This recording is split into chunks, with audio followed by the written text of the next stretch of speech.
கத்திரிக்காய், காராமணி, கருணக்கிழங்கு குழம்பு எப்படி வைக்கிறதுன்னு பார்த்துலாமா? வாங்க வீடியோக்குள்ளே போகலாம். குக்கர் எடுத்துக்கலாம். காராமணி வந்து நைட்டே ஊற வச்சுக்கலாம், இல்லைனா காலைல ஊற வச்சுக்கலாம்.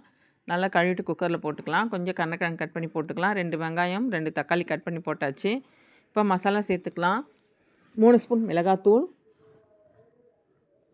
1 ஸ்பூன் மஞ்சப்பொடி, தேவையான உப்பு போட்டுக்கலாம். இப்போ கொஞ்சமாக தண்ணி ஊற்றிக்கலாம். ஒரு 2 கிளாஸ் ஊற்றினா போதும். நம்ம குழம்பு எவ்வளோ வைக்கிறோமோ அந்த அளவுக்கு அளவு கூட்டிக்கலாம். நான் கொஞ்சமாக தான் வைக்க போகிறேன். தேவையான உப்பு போட்டாச்சு. இப்போ மூடி போட்டு வெயிட் போட்டுடலாம். 2 விசில் வரட்டும்.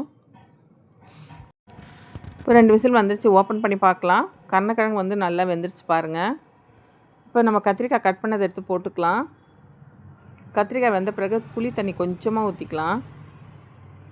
ஒரு நெல்லிக்காய் சைஸ் போட்டால் போதும் புளி.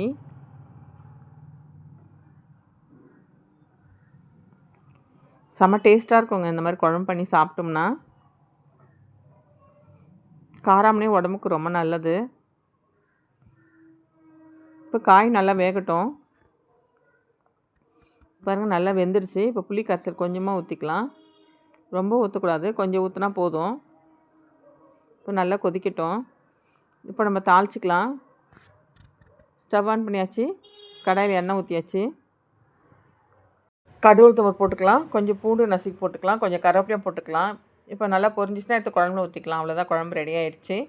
நீங்களும் ட்ரை பண்ணி பாருங்கள். இந்த வீடியோ உங்களுக்கு பிடிச்சிருந்தா லைக் பண்ணுங்கள், சப்ஸ்கிரைப் பண்ணுங்கள், கமெண்ட் பண்ணுங்கள், ஷேர் பண்ணுங்கள். Thank you friends.